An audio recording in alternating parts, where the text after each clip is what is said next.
Tani, kur dëgjoj shoqet që kam patur, apo shoqërinë time që thonë, kemi organizuar, do ikim një javë në Shqipëri, do ikim një javë në Vlorë, një shoqja ime kishte bërë turin në Berat, Gjirokastër, Vlorë, Sarandë, edhe çuditem se kanë zbuluar edhe gjithë italianët Shqipërinë tonë të dashur. Po e njohin tani, po e njohin mirë edhe në këtë mënyrë, sa më mirë ta njohin Shqipërinë, aq më mendim të ndryshëm tjetër do kem për ne. Se ne përfaqësojmë patjetër veten, po edhe vendi nga vim na përfaqësojnë. Kështu që ti ndihesh me siguri shumë mirë kur të thonë që je nga Shqipëria tani. Po, shumë krenare kam qenë dhe shumë krenare vazhdoj jam. Si do të jetë? Kur kam qenë klasë të 6, prima media, mami vajti foli me mësuesën time për si vazhdonte rrugtimi im shkollor, si isha në shkollë. Edhe sa ishte ulur nuk e la kohë as të pyeste për shkollën, se sa i tha dua të bëj komplimenti, duhet të bëj kompliment për vajzën tuaj që flet me ka shumë krenari për Shqipërinë dhe për vendlindjen tuaj. Flet për të sikur të ishte New Yorku apo sikur të ishte një Londër, një qytet shumë e madhe.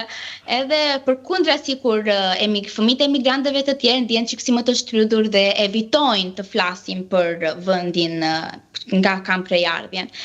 Tani që shikoj sa e dashur është Shqipëria, them ke pasti që kam pas të drejtë unë që flisja me kaq shumë krenari. Kam pas të drejtë prindit e mi që më kanë folur me kaq krenari. Po s'folëm ne, po se mburëm ne gjën tonë. Si do t'i bëjmë ta mburin ata? Kështu që nga ne fillon e para. Me sytë që e shohim ne, do e shohin dhe ata. Po. Kështu që mami ka punuar shumë mirë, jo vetëm babi. Me fizikën, po dhe mami me dashurinë edhe me tregimin e dashurisë për Shqipërinë. Po, më kanë folur gjithmonë me krenari, me dashuri, më kanë treguar gjithë kulturën të Shqipërisë, më kanë çuar në gjithë qytetet, në gjithë vendet më të bukura të Shqipërisë, që kam qenë e vogël. Edhe nga 2-3 herë rresht më kanë çuar, kështu që edhe më kanë dhënë mundësinë që ta zbuloja 360 gradë dhe ta çoja para me krenari. Gjëja më e mirë që kanë bërë është që më kanë folur shqip, që më kanë blerë abetare kur kam qenë 5 vjeçe. Edhe më kam blerë fletore pune për të mësuar që ta shkruaja gjuhën shqipe.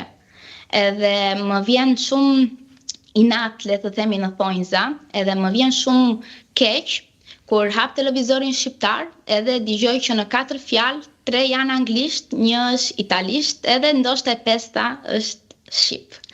Sepse besoj që populli shqiptar po humbet shumë gjuhën shqipe, edhe nuk është e drejtë ndaj atyre prindërve emigrant që kanë emigruar dhe kanë insistuar që fëmijët e tyre të flisnin gjuhën shqipe.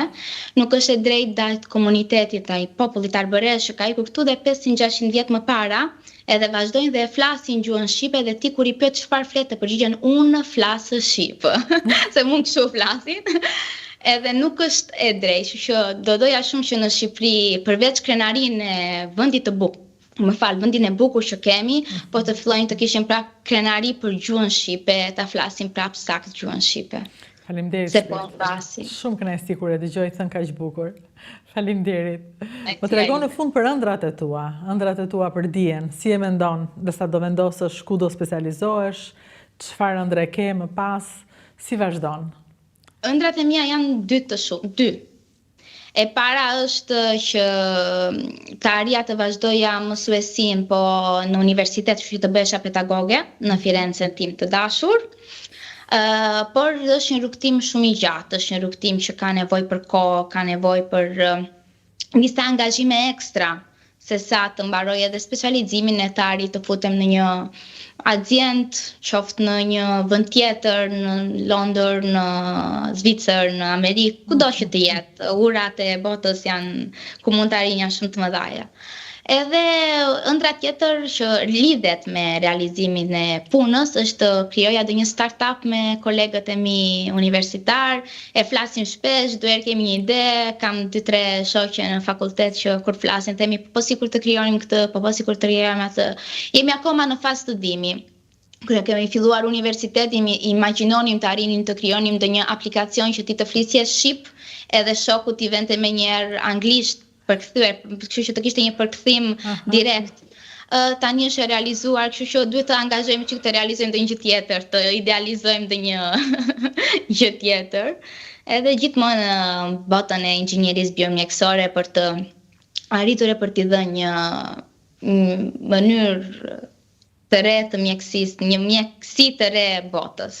Kjo është. Një mjekësi të re botës, në mënyrë që të jetojmë edhe të plakemi dhe të ndahemi nga jeta në një mënyrë dinjitoze, me ndimin e një mjekësie revolucionare. Po. Uroj që kjo të ndodhi, uroj që të jetë e pranueshme financiarisht, çdo gjë që ti ndëron afër të pranueshme financiarisht, sepse gjëra po ndodhin gjithçka, por revolucionizohet në mjekësi, po jo, nuk është e kapshme dhe e mundshme për të gjithë. Uroj që ti të shërbesh ëndrave të tua edhe faktit që ti e di nga erdhe, nga dy prindër që sakrifikuan, emigruan në emër të dijes. Uroj që tani gjithë të dijet t'ia kthesh atyre të tjerëve që sakrifikuan gjithashtu, apo që qëndruan në vendin e tyre, sakrificisht edhe kjo. Faleminderit zemër. Shumë faleminderit juve. Shumë përqafime për mamin edhe për babin, gjithashtu për vllajin tënd. Një familje e mrekullueshme në Firenze që na bën krenar me dashurinë për Shqipërinë, për gjuhën edhe me faktin që ja ka dalë t'i arsimoj kaq mirë fëmijët dhe ta duan kaq fort Shqipen. Faleminderit. Shumë faleminderit. Mirupafshim. Mirupafshim. Isha me Alesia Tasinin në Firenze, edhe u kënaqa. Uroj që jeni kënaqur edhe ju.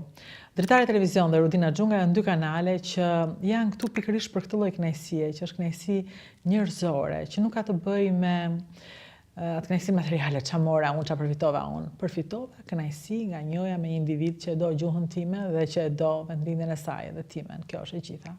Ndonjëherë kënaqësitë janë kaq të thjeshta.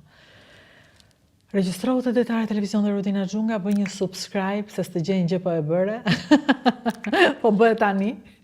Ndërsa mua më gjen diçka e madhe, rritën ndjekësit dhe më tregon që ja kemi dalë, ajo që duam e doni dhe ju. Dhe ne mundemi të kërkojmë dhe të vazhdojmë përsëri të përmirësohemi, të shtojmë emisionet, të bëjmë më shumë gjëra që vlen, dhe të besojmë që i dilet edhe kështu, duke punuar.